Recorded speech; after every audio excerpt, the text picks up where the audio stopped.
वचन जो है वो हमें निश्चित रूप से स्थिर करेगा, हमें मजबूत करेगा, क्योंकि आज का वचन जो आधार है उसका जो आधार है वो एक चट्टान पर है। क्योंकि परमेश्वर का वचन एक चट्टान के समान है और जो कोई भी उस पर स्थिर रहता है वो कभी भी ना टिकेगा, इस बात को याद रखिएगा। परमेश्वर कहता है जो कोई भी जो अपना घर, जो अपनी देह रूपी घर और हमारी जो हमारा ये मंदिर है, जो अगर उस चट्टान पे परमेश्वर के वचन पर स्थिर रहेगा तो चाहे कितनी भी आंधी आ जाए, चाहे कितने भी तूफान आ जाए, वो घर कभी भी नहीं टिकेगा, इस बात को याद रखना है। इसलिए अपने मनों के अंदर परमेश्वर के वचन को अधिकारी से बसने दो, क्योंकि वही काम करते हैं। क्योंकि बाइबल कहती है कि आदि में वचन था, वचन परमेश्वर के साथ था और वचन ही परमेश्वर है। इसलिए हम ये जान सकते हैं कि परमेश्वर अपने वचन में विराजमान है, इसलिए उसके वचन दिखते नहीं। हम पढ़ेंगे मत्ती की इंजील, Gospel of St. Matthew chapter 7 verse 24 to 27, मत्ती की इंजील उसका 7वां अध्याय उसकी 24वीं आयत से लेकर 27वीं आयत तक हम पढ़ेंगे और ध्यान से इस वचनों को सुनिएगा। आज ये वचन आपके जीवन को बदल सकते हैं, यस, अगर आपने इसे ध्यान से सुना और अपने मन में बसने दिया। चौथा समय से हमारे सामने पढ़ेंगे। इसीलिए जो कोई मेरी ये बातें सुनकर उन्हें मानता है वह उस बुद्धिमान मनुष्य के समान ठहरेगा जिसने अपना घर चट्टान पर बनाया और मैं बरसा और बाढ़ें आई और आंधियां चली और उस घर से टकराई, फिर भी वह नहीं गिरा क्योंकि उसकी नींव चट्टान पर डाली गई थी। परंतु जो कोई मेरी ये बातें सुनता है और उन पर नहीं चलता वह उस निर्बुद्धि मनुष्य के समान ठहरेगा जिसने अपना घर बालू पर बनाया और मैं बरसा और बाढ़ें आई और आंधियां चली और उस घर से टकराई और वो गिरकर सत्यानाश हो गया। परमेश्वर का वचन सामर्थ्य है, अगर आप इसे समझेंगे तो ये अंदर आपके काम करेगा, और अगर आप इसको नजरअंदाज करेंगे तो याद रखिएगा कि आपकी दशा उसी घर के समान होगी, उस निर्बुद्धि व्यक्ति के समान ठहरेंगे, क्योंकि बारिशें आएंगी और आंधी आएंगी, ये निश्चित है, और ऐसे घर बह जाएंगे, क्योंकि ऐसे लोग परमेश्वर के वचन पर चलते नहीं हैं, उन्हें अपने मनों के अंदर बसने नहीं देते, उनके अनुसार अपने जीवन को नहीं बिताते, इसलिए उन पर पीड़ाएं और उन पर दुख आते हैं। इसलिए आज इसे समझिए, इसकी गहराई में जाइए, क्योंकि परमेश्वर का वचन जो है वो एक चट्टान रूपी है जो अपनी जगह से टस से मस्त नहीं होता, इस बात को याद रखिएगा। क्योंकि जो कुछ भी उसके मुख से निकलता है, बाइबल बताती है परमेश्वर का वचन जब उसके मुख से निकलता है तो खाली लौट कर नहीं आता, परंतु वो अपना कार्य करता है। यस, अगर आप इसे पहचानेंगे तो आपके अंदर भी दृढ़ता आ जाएगी, आपके अंदर भी जो है आपकी नींवें मजबूत हो जाएंगी, चाहे कितने भी तूफान है और कितनी भी महामारी जो आज इस संसार में कोविड-19 के रूप में फैली हुई है, ये लोगों को जगह जगह मारी, लेकिन बाइबल कहती है कि ये तुम्हारे डेरे के निकट नहीं आएगी, क्योंकि ये परमेश्वर का वचन है और हमारे लिए जो विश्वास करते हैं। देखिए काम क्यों नहीं होता है, इसको आज समझना पड़ेगा। काम इसलिए नहीं होता क्योंकि आप वचन सुनते हैं और उसके बाद उसे भूल जाते हैं, उसको अपने हृदय में बसने नहीं देते और उसके अनुसार आपको लड़ना पड़ेगा। जब ये महामारी फैली हुई है तो आपके जैसे बाहर लोग डर रहे हैं, हम भी जो मसीह के वचन में मजबूत नहीं है डरेंगे। और बाइबल कहती है, बड़ी अच्छी बात कहती है, उसको ध्यान देंगे, ये सिद्धांत है, मैं जो लिखा है, जिस बात से डरता हूं वही मुझ पर आ पड़ती है। ये बहुत बड़ा गहरा सिद्धांत है। कई बार मृत्यु को हम डर के कारण अपने पास बुला लेते हैं, बीमारियों को डर के कारण अपने पास बुला लेते हैं, क्योंकि हमारे पास परमेश्वर के वचन का आश्वासन ही नहीं है। इसीलिए कहते हैं कि परमेश्वर के वचनों में स्थिर रहो, उसके वचन को अपने हृदय में बसने दो, जगह दो, और उसके अनुसार जब वो आपके हृदय में होंगे तो वो अंदर से पुकारेंगे और आपको एक सहानुभूति देंगे, आपको एक आश्वासन देंगे, आपको एक सामर्थ्य प्रदान करेंगे। याद रखिएगा, परमेश्वर के वचन सामर्थ्य प्रदान करते हैं।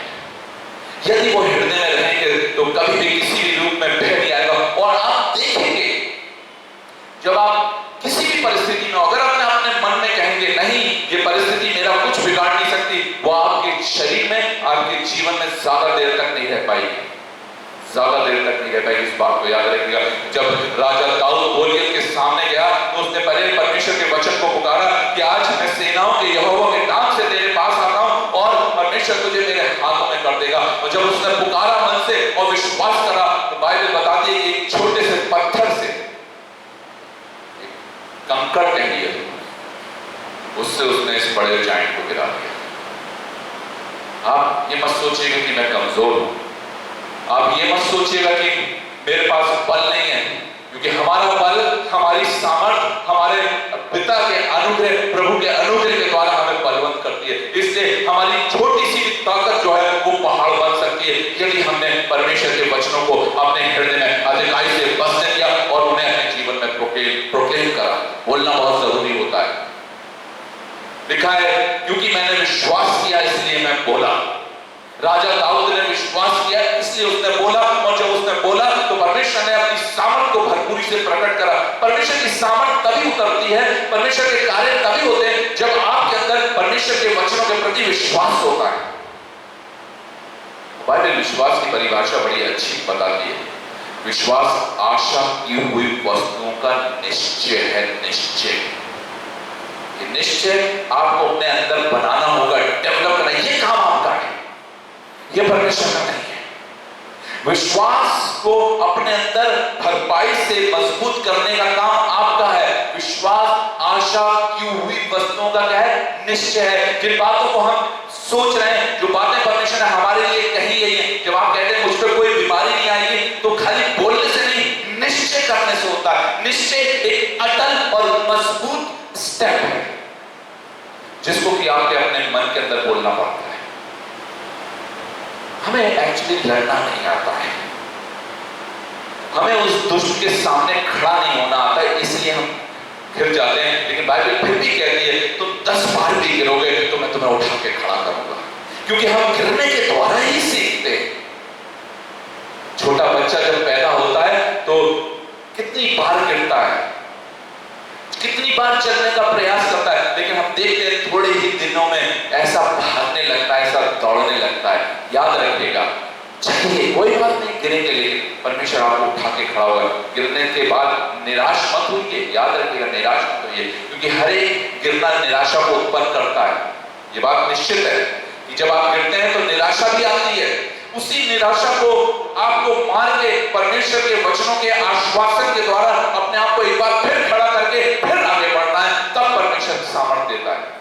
सीखिए कि परमेश्वर कैसे कार्य करता है। जब आप इतने दिनों से हैं, इतने वचन सुन रहे हैं, क्यों आपके अंदर वचन काम नहीं कर रहे हैं? अपने आप को जांचिए और अपने मनों के अंदर परमेश्वर के वचनों को जगा दीजिए। मैं फिर कहता हूं कि अपने मनों के अंदर परमेश्वर के वचनों को जगा दीजिए, तभी परमेश्वर के कार्य होंगे। आप असहाय क्यों हो जाते हैं? आप निर्बल क्यों पड़ जाते हैं? आप कमजोर क्यों पड़ जाते हैं? क्योंकि आपके अंदर परमेश्वर के वचन वास नहीं करते, क्योंकि उसके प्रॉमिसेस तो बहुत अच्छे हैं। और मैं चाहता हूं कि हम पढ़ेंगे भजन संहिता 91, भजन संहिता 91 5 आयत से लेकर 7वीं आयत तक। Psalm 91 verses 7 to 5, और जोर से पढ़ेंगे और सुनिए परमेश्वर का वचन क्या कहता है।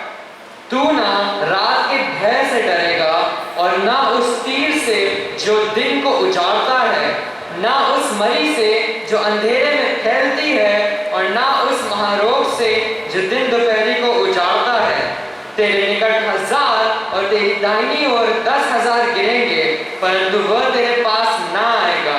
परंतु तू अपनी आंखों से दृष्टि करेगा और दुष्टों के अंत को देखेगा। दुष्टों के अंत को देखेगा। लिखा है तेरे निकट 1000 और तेरे दाहिने 10,000 लेंगे। आप देख सकते हैं, ये कहने का तरीका है। आप देख रहे हैं कि कोविड से कितनी डेथ्स हो रही है, लेकिन बाइबल क्या कह रही है, इसको ध्यान दीजिएगा। वो तेरे निकट नहीं है। यदि ये वचन तुम्हारे अंदर वास करेगा तो तुम किस बात से भय खाओगे? लेकिन अगर ये वास नहीं करेगा, बहुत से ऐसे लोग हैं जो इन वचनों को तो बोलते हैं लेकिन अंदर भय खाते हैं, क्योंकि उनके मनों के अंदर वो बस अधिकाई से नहीं बसा है, इसलिए उनके अंदर डर उत्पन्न होता है। ऐसी कोई विपत्ति नहीं है जिसका सफाया परमेश्वर का वचन ना करे, क्योंकि परमेश्वर का वचन बाइबल बताती है एक दोधारी तलवार के समान है जो छेद देता है और उसका काम है घात करना, शत्रु को नाश करना। परमेश्वर का वचन बहुत सामर्थ्य है, बहुत ही बलवंत है। अगर आपने उससे लड़ना सीख लिया, मैं आपको दावे के साथ कहता हूं इस संसार के अंदर परमेश्वर ने हमारे लिए दुख बनाए ही नहीं है, बीमारी बनाई नहीं है, क्योंकि क्या लिखा गया है कि उसके घोड़े खाने से हम चंगे होते हैं। उसने हमारी बीमारियों को, हमारे दुखों को अपने ऊपर ले लिया। लेकिन आज भी कभी सोचते हैं क्यों आप दुखी? क्योंकि आप बैठ के मनन नहीं करते, क्योंकि आप बैठ के सोचते नहीं है कि ऐसा क्यों हो रहा है, कहां कमी है, कहां घटी है, मैं कैसे से सही करूं। विपरीत उल्टा आप परेशान होने लगते हैं। सामर्थ आपके अंदर है। परमेश्वर का वचन कहता है, the kingdom of God is with in you. परमेश्वर का राज्य तुम्हारे भीतर है, बाहर नहीं है। इसलिए तुम क्या करते हो? जो कमजोर होते हैं फिर वो बाहर झांकने लगते हैं। सामर्थ तुम्हारे अंदर ही है। The power is within you, in your heart. I'm telling you, ये सीक्रेट ऐसे समझ लीजिए। ये वो भेद है जो मैं आज आपको प्रकट कर रहा हूं। सामर्थ आपके अंदर है और वो सामर्थ है परमेश्वर का वचन। और राजा दाऊद ने इसलिए चिल्ला चिल्ला कर बोला कि मैंने तेरे वचनों को अपने हृदय में रख छोड़ा। क्यों बोल रहा है ऐसा? क्योंकि उसने उन्हीं वचनों के द्वारा बहुत से राज्यों को जीता। उसने उन्हीं वचनों के द्वारा शत्रुओं का नाश करा। उसने उसी वचनों के द्वारा अपने जीवन में सामर्थ्य को देखा। उसने उसी वचनों के द्वारा, पश्चाताप के द्वारा परमेश्वर के अनुग्रह को प्राप्त करा। क्योंकि आप परमेश्वर के वचन को महत्व नहीं देते।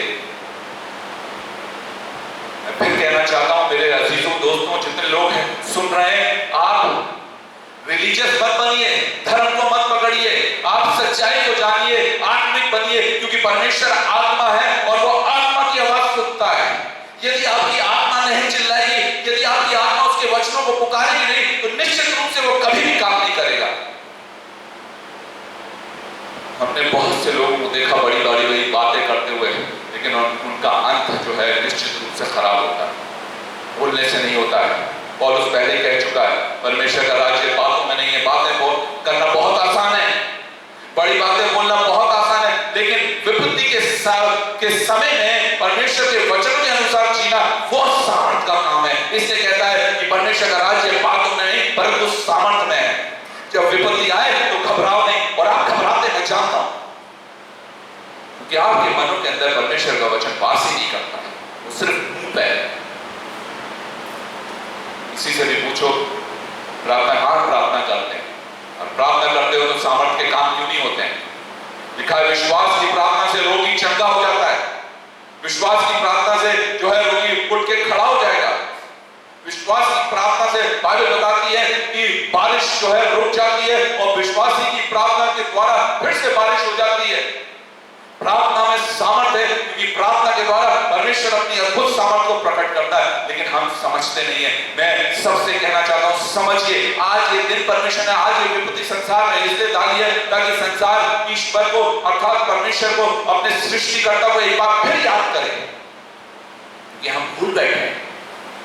इसलिए उसने पूरी दुनिया को इस बार हिलाया ताकि हम जागें और उस जीवित परमेश्वर की शरण में आए, ताकि उसके अनुग्रह को प्राप्त करें। यीशु मसीह ने एक बहुत अच्छी बात करी है। मत्ती 24:35 में पढ़ेंगे, मत्ती 24 और उसका 35वां अध्याय, और ये आश्वासन हमारा प्रभु देता है। और मैं आज आपको 2-3 वचन ऐसे पढ़ाऊंगा, अगर आज उन वचनों के द्वारा अपने मनों को स्थिर करा तो निश्चित रूप से आने वाले समय में परमेश्वर की सामर्थ्य को अद्भुत रीति से देखेंगे। 24:35, 24 का 35। आकाश और पृथ्वी टल जाएंगे, आकाश और पृथ्वी टल जाएंगे। याद रखिएगा, बड़ी गहरी बात परमेश्वर का वचन बोलता है। प्रभु यीशु मसीह के मुख से निकले हुए वो शब्द है, आकाश और पृथ्वी टल जाएंगे, परंतु मेरी बातें कभी ना टलेंगी। मेरे वचन कभी ना टलेंगे। बातें वहां पर लिखा वचन, उसके वचन कभी ना टलेंगे। कितना स्ट्रॉन्ग आश्वासन दे रहा है कि आकाश टल सकता है, पृथ्वी पिघल के गिर सकती है, लेकिन मेरे वचन सदैव काल तक स्थिर रहेंगे। इसलिए हमें अपने जीवन को उस चट्टान रूपी वचन पे हमें अपने घर को स्थिर करना है, उस पर हमें अपने विश्वास को प्रकट करना है, ताकि हम उसकी सामर्थ्य को देख सकें। मेरे अजीजों, मैं आपको बताना चाहता हूं, मुसीबत में ही परमेश्वर का वचन कार्य है।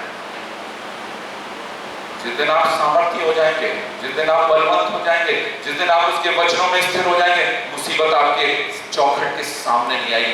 क्यों आ रही है? क्योंकि आप कमजोर हो। और जिन पर आ रही है इस बात को एक चैलेंज लीजिए। ये मत कहिए कि क्यों हो रहा है, क्या हो रहा है। परमेश्वर किसी से नाराज नहीं है। परमेश्वर ने तो ऑलरेडी हमारा उद्धार करके हमें एक जीवन का आश्वासन दिया है, लेकिन आप में कमी है। तो पता है लोग जब नहीं समझते तो कहते परमेश्वर ये हमारे साथ क्यों हो रहा है। यीशु ने क्या कहा? मैं इसलिए आया हूं कि जीवन दूं और बहुतायत का जीवन दूं। Life of abundance, life of abundance, आनंद और खुशी और जीने का मकसद दिया है प्रभु ने हमें, लेकिन वो ही हमारे पास नहीं है। क्यों नहीं है? क्योंकि हम परमेश्वर की ओर नहीं, हम दुखों की ओर, मुसीबतों की ओर, परेशानियों की ओर देखते हैं और उनसे घबराते हैं। मैं आपको बताना चाहता हूं, जब यीशु मसीह चेले नाव में थे रात में, यीशु मसीह प्रार्थना करने गया था और बाद में उनके पास आता है, पानी पे चलता हुआ आ रहा था और चेले डर गए, कह रहे भूत भूत चिल्लाने लगे। यीशु मसीह ने डरो मत, मैं जब पतरस ने देखा कि ये तो यीशु है तो उसने कहा प्रभु क्या मैं भी पानी पे आ सकता हूं? उसने कहा अभी बता दी कि पतरस पानी पे चलने लगा। उसने एक दो कदम रखे और उसके बाद बाइबल बताती है कि उसने चारों तरफ देखा और घबरा गया और डूबने लगा। जिस दिन मैं आज बताना चाहता हूं, जिस दिन आपकी नजरें परमेश्वर के वचन से हट जाएंगी, जिस दिन आपका मन परमेश्वर के वचन से हट जाएगा, उसी दिन आपके अंदर, आपके जीवन में डूबने का कारण आ जाएगा। उसी दिन आप डूबने लगेंगे, क्योंकि पतरस ने अपनी निगाहों को प्रभु की ओर से हटाकर परिस्थितियों को, हवाओं को और तूफानों को देखा, इसलिए वो डर गया। बाइबल बताती है। और आज आप भी डरते हैं इसीलिए कि आप परमेश्वर को, जो सब कुछ कर सकता है, जो सर्व सामर्थ्य है, जिसके लिए कोई भी बात असंभव नहीं है, उसको ना देख के आप परिस्थितियों से डरते हैं, क्योंकि आपके अंदर परमेश्वर का वचन अधिकारी से नहीं बसा हुआ है। वो सामर्थ्य है, वो बलवंत है। वो कहता है देखो इन चिड़ियों को, ना ये बोती है ना काटती है, फिर भी तुम्हारा परमेश्वर इन्हें खिलाता है। क्या तुम इन चिड़ियों से बढ़कर नहीं हो? कितना बड़ा आश्वासन देता है। लेकिन आज हम अपनी रोटी के लिए परेशान हैं क्योंकि हमारे पास विश्वास है। मैं आपको बताना चाहता हूं, विश्वास की परिभाषा को समझिए, गहराई से समझिए। विश्वास आशा की हुई वस्तुओं का निश्चय और अनदेखी वस्तुओं का प्रमाण है। जिन बातों के लिए आप आशा करते हैं, जिन बातों के लिए आप आशा करते हैं, उन्हीं को आप देखते हैं। याद रखिएगा, बहुत गहरी बात है। तो ये विश्वास जब आपका संसार पर अर्थात निगेटिव बात पर चला जाता है तो वो भी फुलफिल होता है। विश्वास खाली ये मत समझिएगा, विश्वास तो एक आधार है और ये आधार क्या होना चाहिए? वो चट्टान जो क्या कहती है, वो मसीह का वचन है। अगर इसी विश्वास को आपने कहीं और केंद्रित कर दिया, आपने बीमारियों पे केंद्रित कर दिया, आपने दुखों पर केंद्रित कर दिया, आपने परेशानियों पे केंद्रित कर दिया, तो वो आपके घर के अंदर, आपके मन के अंदर, आपके जीवन के अंदर साया कर देंगे, साया कर देंगे। इस बात को याद रखिए। हम चूक यही करते हैं और मैंने हर चीज को बहुत बारीकी से देखा है और मैं वही प्रीच करता हूं जिसे मैंने अपने जीवन में देखा है। बाइबल में बहुत बातें हैं जिनको हम अपने जीवन में देखते भी नहीं लेकिन प्रीच करते हैं, और मैं वही प्रीच करता हूं जो मैंने अपने जीवन में देखा है। इसलिए मैं आपको बताना चाहता हूं कि अपनी निगाहों को, अपने मन को, याद रखिएगा, अपनी निगाहों को, अपने मन को जीवित परमेश्वर के वचन पर केंद्रित करिए, उसी को देखिए। और जिस बात पर आप विश्वास करते हैं वही आपके लिए होगा। लिखा है विश्वास करने वाले के लिए सब कुछ संभव है। तो आप पता है, आप बोलते तो ये हैं लेकिन विश्वास आप किस पे करते हैं? आप डर पे विश्वास करते हैं। डर आपके अंदर कूट कूट के भरा है क्योंकि आपके अंदर परमेश्वर का वचन है। जिस बात से मैं भय खाता हूं वही मुझ पर आता हूं। अभी आप ध्यान नहीं देते कि परमेश्वर कितनी गंभीरता से आपसे बात कर रहा है, अपने भेदों को, अपनी बातों को प्रकट कर रहा है, लेकिन फिर भी आप नहीं समझते। याद रखिएगा, जिन बातों से मैं डरता हूं वही मुझ पर आ पड़ती है। हो सकता है परमेश्वर कई बार हमें मौका दे देता है, आप डरते तो हैं लेकिन फिर भी बच जाते हैं, क्योंकि परमेश्वर कहता है कि शायद अगली बार समझ जाए। लेकिन परमेश्वर की भी इंतहा होती है, याद रखिए, उसकी भी एक लिमिट है। मैं आज फिर कह रहा हूं कि आज से एक निर्णय बनाइए। जितने लोग यहाँ बैठे हैं और जो फेसबुक के माध्यम से मुझे सुन रहे हैं, मैं सबसे कहना चाहता हूं अपने आधार को, अपने जीवन के आधार को परमेश्वर का वचन बनाइए, जो कि एक चट्टान का रूप है। बाइबल बताती है कि जो व्यक्ति इस चट्टान पर अपना घर बनाएगा वो कभी लज्जित नहीं होगा, याद रखिएगा। और आंधी आएंगी, तूफान आएंगे और ये घर अटल रहेगा। क्यों? क्योंकि लिखा है ऐसे लोग मेरे वचनों को सुनकर उस पर चलते। अच्छा, सुनते सब है, लिखा जो मेरे वचनों को सुनता है और उस पर नहीं चलता वो व्यक्ति निर्बुद्धि है, और उसने मानो अपना घर बालू पर बनाया है, और जब आंधी आएगी और जब तूफान आएंगे तो ऐसे घर निश्चित रूप से ढह जाएंगे और उस आंधी के साथ बह जाएंगे। हमने अपने बीते समय में इसी कलीसिया के एक भाई को अपने पास से जाते हुए देखा है। घर तहस नहस हो गए।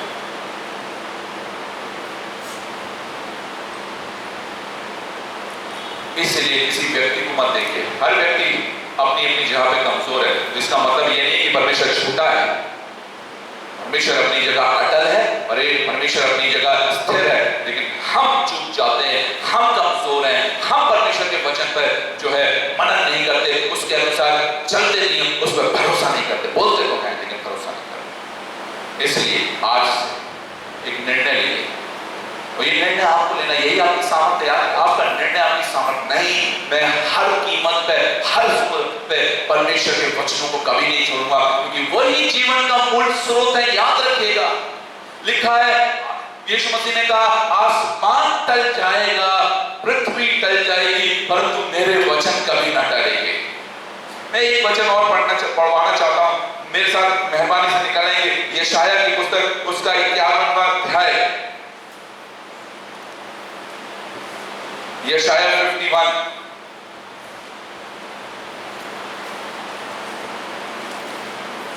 और उसकी 6ठी आयत। आकाश की ओर अपनी आंखें उठाओ और पृथ्वी के को निहारो, क्योंकि आकाश धुएं के समान लोप हो जाएगा, पृथ्वी कपड़े के समान पुरानी हो जाएगी, और उसके रहने वाले यूं ही जाते रहें। परंतु जो उद्धार मैं करूंगा वह सर्वदा ठहरेगा, और मेरे धर्म का अंत ना होगा। What a wonderful verse, what a परमेश्वर का ये प्रॉमिस है। याद रखिए, आकाश मिट जाएगा, पृथ्वी मिट जाएगा, और पृथ्वी पर रहने वाले लोग भी नाश हो जाएंगे, परंतु परमेश्वर कहता है मेरा उद्धार और मेरी धार्मिकता सदैव काल तक जीवित रहेगी। इसलिए परमेश्वर का वचन, ये यीशु मसीह ने कहा, मैथ्यू 6:30-29 में लिखा हुआ, पहले उसके धर्म और राज की खोज करो तो ये सारी वस्तुएं तुम्हें आप ही मिल जाएंगी। और यहाँ पर यशायाह की पुस्तक में परमेश्वर ने बहुत सालों पहले ये बात बता दिया, हर चीज मिट जाएगी, लेकिन वही लोग स्थिर रहेंगे जो मेरे अनुग्रह और मेरी धार्मिकता को प्राप्त करेंगे। क्योंकि परमेश्वर का अनुग्रह और परमेश्वर की धार्मिकता और उसकी करुणा बाइबल बताती है सदैव काल तक है, उसका कोई निश्चित समय नहीं। क्योंकि हम समझते नहीं है, क्योंकि हम पहचानने की कोशिश नहीं करते, इसलिए हम दुखी हैं। दुख परमेश्वर ने बनाए ही नहीं। जब सृष्टि करी तो बाइबल बताती है परमेश्वर ने कहा बहुत अच्छा है, ये कभी नहीं कहा कि बहुत बुरा है, तुम अब इसमें दुखी हो गए। तो हम कैसे दुख लाते हैं? देखिए, जब आदम और हवा ने शैतान को अपने हृदय में जगह दी, उसी दिन से उनके जीवन में दुख आया। इसलिए बाइबल क्या कहती है, शैतान मारने, घात करने, चोरी करने और नाश करने के लिए आया, और मैं इसलिए आया हूं कि जीवन दूं और बहुतायत का जीवन दूं। शैतान आपके मन के अंदर काम करता है, आपको पता ही नहीं है, इसलिए आप दुखी हैं। वो ही दुख दे रहा है जिसके जीवन में, जिसके मन के अंदर प्रभु यीशु मसीह और उसके वचन वास करेंगे, उसके जीवन में शैतान काम नहीं कर सकता। तो पौलुस ने इस बात को पहचान लिया। पता है क्या बात बोलता है कि अब हम शैतान की युक्तियों से अनजान नहीं है। मैं आज आपको फिर कहना चाहता हूं, अपने मन के अंदर से जलन, कपट और ईर्ष्या को निकालिए, कि शैतान के रूप हैं, यही आपके लिए किसी दिन दुख का कारण बनेंगे। परमेश्वर की पहचान उसका प्रेम है। जिन हृदयों में प्रेम हृदय के अंदर प्रेम वास करेगा, उसके हृदय में कभी जलन, कपट, चिड़न नहीं आएगी। ये बहुत गहरी चीज है, आप शायद इसकी बारीकी को नहीं समझते। When you love someone, जब आप किसी से प्रेम करते हैं, आप उससे कभी चिढ़ नहीं सकते। इसलिए परमेश्वर हमसे चिढ़ता नहीं है। क्या लिखा है? उसने कहा परमेश्वर ने जगत से ऐसा प्रेम करा कि उसने अपने ही पुत्र को हमारे पापों के लिए क्रूस पर कुर्बान। ये है प्यार। ये प्यार शैतान का भी होता है। जिस प्यार के अंदर जलन होती है वो शैतान का प्यार होता है। याद रखिएगा, पहचानिए कहीं आपके अंदर शैतान काम तो नहीं कर रहा है। और जिसके अंदर शैतान काम करेगा वो घर नाश किया जाएगा। लिखा है वो चोरी करने, नाश करने और घात करने के लिए आया, वो इसी से काम करता है। लेकिन जब आपके अंदर परमेश्वर आएगा तो वो अपने प्रेम को लेकर आएगा। और जहां प्रेम होता है, प्रेम जानते हैं बाइबल कहती है प्रेम निष्कपट होता है। प्रेम जो है वो पक्षपात नहीं करता है। प्रेम की बड़ी गहरी पहचान है, प्रेम पक्षपात नहीं करता है, निष्कपट निडर रहता है। लिखा अब विश्वास, आशा और प्रेम तीनों स्थायी है, और प्रेम इन सबसे बढ़कर है। What a wonderful verse। अब विश्वास, आशा और प्रेम यही परमानेंट है, स्थायी इज परमानेंट। और एक सब में बड़ा प्रेम। अगर प्रेम नहीं है तो याद रखिए ना तो विश्वास है और ना आशा। क्यों नहीं है मैं बताऊं, गहराई क्या है। क्योंकि प्रेम ही तो परमेश्वर है। यदि प्रेम ही नहीं है तो तुम विश्वास कैसे कर सकते हो? यदि परमेश्वर अंदर नहीं है तो परमेश्वर की बातों में विश्वास कैसे करोगे? लिखा है कि तुम अपने पिता शैतान से हो और उसकी लालसाओं को पूरी करते हो, क्योंकि तुम्हारे मनों के अंदर शैतान बसा हुआ है। जब परमेश्वर आएगा तो अपने प्रेम को लेकर आएगा और अपने निष्कपट मन को लेकर आएगा, निष्कलंक मन को लेकर आएगा। यही परमेश्वर का आधार है। मैं आपको बताना चाहता हूं, जिस वक्त परमेश्वर आपके मन के अंदर आता है, आप निष्कपट, निष्कलंक, प्रेमी हो जाते हैं। आपके अंदर किसी के प्रति घृणा नहीं होती, परंतु हर एक व्यक्ति को आप उठाएं, ये ईश्वरीय पहचान है। और ये तभी होगी जब आप उस ईश्वर को ग्रहण करना चाहेंगे। इसलिए परमेश्वर का राज्य बातों में नहीं है परंतु सामर्थ में, और वो सामर्थ आपके मन के अंदर है। क्यों नहीं काम करती है? आज मैं सबसे कहना चाहता हूं, अगर ये वचन आपके अंदर प्रभाव डालता है तो आज अपने मन के अंदर झांकिएगा। कभी बाहर मत देखिए, अपने ही अंदर देखिए। दुष्ट कहीं और नहीं बैठा है, आपके भीतर बैठा है। इसीलिए यीशु ने कहा बर्तन को अर्थात अपने मन को अर्थात अपने हृदय को साफ करो, क्योंकि जो दुष्ट अंदर बैठा है वही तुम्हारा शत्रु है, वही तुम्हें घात करता है, वही तुम्हें मारता है। जब तुम उसे जगह दोगे तो वो तुम्हारे जीवन में कार्य करेगा। इसलिए पौलुस बहुत अच्छी बात कहता है और मैं चाहता हूं कि आप उसे पढ़ें। कुलुस्सी की पुस्तक उसका 3रा अध्याय उसकी 16वीं आयत। Colossians chapter 3 verse 16। मसीह के वचन को अपने हृदय में अधिकारी से बसने दो। मसीह के वचन को अपने हृदय में अधिकारी से बसने। क्यों कह रहे हैं जानते हैं? इसका मतलब समझते हैं? मैं आपको बताना चाहता हूं। मसीह के वचन को अपने हृदय में अधिकारी से बसने दो। अब इसको समझने के लिए यूहन्ना 1 निकालना पड़ेगा आपको। आज समझिएगा, मैं इसी के बाद कह के खत्म करूंगा, क्योंकि अगर वचन अंदर नहीं है तो परमेश्वर भी अंदर नहीं है। अब ये गहरी चीज पढ़िए, यूहन्ना 1:1। आदि में वचन था और वचन परमेश्वर के साथ था और वचन परमेश्वर था। और क्या है? वचन परमेश्वर था। इसीलिए पौलुस कुलुस्सियों की कलीसिया से कह रहा है कि परमेश्वर के वचन को, मसीह के वचन को अपने हृदय में अधिकारी से बसने दो। यार, where there is light there is no darkness, where there is God there is no devil। समझिए, प्रेम आता है तो घृणा बाहर जाती है, घृणा अंदर आती है तो प्रेम बाहर जाता है।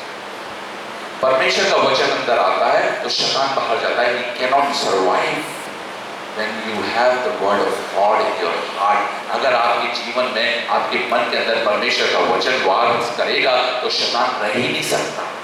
बिकॉज लिखा है दो स्वामियों की तुम सेवा कर ही नहीं सकते। इसका मतलब है आप दो जन एक साथ आपके मन में नहीं रह सकते, एक ही वस्तु है। ये सीक्रेट है, एक सिद्धांत है। When the word of God is within you, तो डेविल अर्थात शैतान के वचन बाहर चले जाते हैं अपने आप ही। इस मन के अंदर एक ही जन रह सकता है, या परमेश्वर या शैतान। आज आप बारीकी से समझें। इसलिए जरूरत क्या है? इसलिए जरूरत है कि तुम अपने मन के अंदर झांको। आज मैं बहुत अच्छी तरीके से जानता हूं, यीशु मसीह ने कहा जो अंदर है वही बाहर है। कितना छुपा लो, शैतान अपने दर्शन दे ही देता है अगर वो अंदर बैठा है। आज तुम अपने अंदर के शैतान को छुपा के दबा के रखते हो, मुझे मालूम है, लेकिन वो होड़ करता है निकलने के लिए। जिस दिन परिस्थिति आती है वो अपने आप को दिखा देता है। इसी से तुम्हारी पहचान होगा। हम दूसरे के अंदर देखते हैं। यीशु कह रहा है अपने बर्तन, दूसरे को अंदर देखने का अधिकार सिर्फ उसी को मिला है जो अंदर से साफ हो चुका है। इसलिए लिखा है हम आत्मिक हैं और आत्मा जो है हर एक को जानती है। एक आत्मिक व्यक्ति सबको जान सकता है और दूसरे लोग नहीं जान सकते। उनके पास वो अधिकार है ही नहीं जांचने का, क्योंकि वो अभी उस जगह पहुंचे नहीं है कि वो जांचे। लेकिन फिर भी आप जजमेंटल होते हैं, क्योंकि आपके अंदर जो जजमेंटल नहीं है, वो जजमेंटल नहीं है, वो दोष लगाने वाला है। And that is devil. लिखा है रेवलेशन की पुस्तक उसके 12वें अध्याय में लिखा हुआ है वो शैतान रात और दिन जो दोष लगाया करता था गिरा दिया गया। देखिए दोष लगाने में और किसी को पहचानने में दोनों में फर्क है। आत्मिक व्यक्ति पहचान रखता है लोगों कि कौन गलत है और कौन सही है, वो दोष नहीं लगाता, वो रेक्टिफाई करता है। लेकिन शैतान दोष लगाता है। दोनों में बहुत बारीक फर्क है। लेकिन जो परमेश्वर की आत्मा से परिपूर्ण होगा वही समझ सकता है। दोष लगाना और रेक्टिफाई करना, सही करना। बेटा तुम गलत हो, सुधर जाओ, ये दोष लगाना नहीं, ये सुधारना है। और ये कहना तुम गंदे हो, तुम बुरे हो, ये शैतान का काम। दोनों में फर्क है। वो दोषी ठहराता है और आप उसे उस दोष से बाहर निकालना चाहते हैं। दोनों में फर्क है। इसलिए शैतान आपके अंदर गिल्ट को उत्पन्न करता है, आपको दोषी ठहरा के मारने की कोशिश करता है। परमेश्वर और हमारा प्रभु यीशु मसीह कहता है कि अब जो मसीह यीशु पर हैं उन पर दंड की आज्ञा नहीं है। इस बात को आज हम सब याद रखेंगे और शैतान आपके मनों के अंदर जगह ना पा पाए और ये ना कह पाए कि तुम दोषी हो, क्योंकि परमेश्वर ने अब अपने पुत्र के लहू के द्वारा हमारे सारे पापों को क्षमा करके हमें निर्दोष ठहराया। और बाइबल कहती है जिसको परमेश्वर ने निर्दोष ठहराया उसको दोषी कौन ठहरा सकता है? What a wonderful verse। इसलिए मैं अपनी दृष्टि में अपने आप को निर्दोष नहीं मानता हूं। इसलिए नहीं मानता हूं, मैं गलत हो सकता हूं, लेकिन मैं अपने परमेश्वर के वचन पर विश्वास करते हुए इस बात को कहता हूं कि मैं निर्दोष हूं। क्यों निर्दोष हूं? मैं यीशु के लहू के द्वारा निर्दोष हूं। भले मैं शरीर में दोषी हूं, लेकिन फिर भी मैं मसीह के लहू के द्वारा, उसके आश्वासन के द्वारा निर्दोष ठहरता हूं। इसीलिए मुझ पर दंड की आज्ञा नहीं। और यही शैतान आपको मांगता है। मसीह के वचनों को अपने हृदय में अधिकाई से बसना। मैं यहीं पे कहूंगा और यहीं पे इसी कह के खत्म करूंगा कि बुद्धिमान व्यक्ति ने अपना घर मसीह रूपी वचन नामक चट्टान पे घर को बनाया है। और ऐसे जितने भी लोग हैं वो बुद्धिमान है परमेश्वर की दृष्टि में। और परमेश्वर का वचन कहता है कि ऐसे मकान और ऐसे घर कभी न गिरेंगे, कभी न डगेंगे। तो आज इस वचन को अपने हृदय में लेकर जाइए और मैं निश्चित रूप से कह सकता हूं कि वचन आपको इतना सामर्थ्य बना सकता है, अपने आप में जोश आ जाता है। क्योंकि जब हम बातें सुनते हैं तो क्यों जोश आता है? आज वो जोश है क्योंकि आप सुन रहे हैं, लेकिन ये कल अगर वचन को अपने आप में जगह नहीं दी तो ये जोश ठंडा हो जाएगा।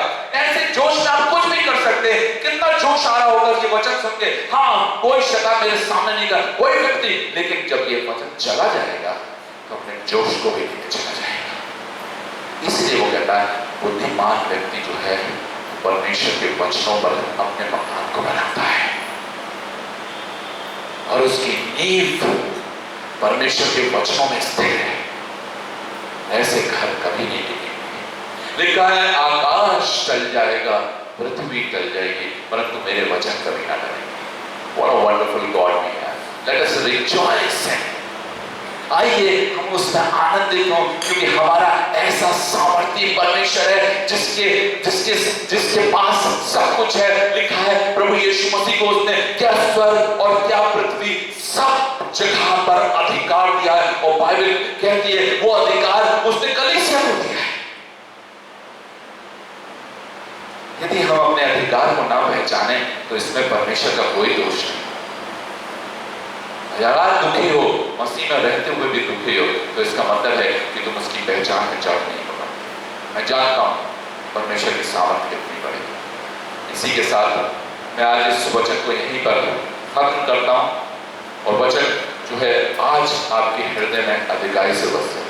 उसके प्रॉमिसेस को जगह दीजिए अपने हृदय में और बोलिए यस परमेश्वर ये सब कुछ मेरे साथ होगा। प्रभु इस वचन के द्वारा आप सबको आशीषित करें, आप सब पर अनुग्रह करें। ये समय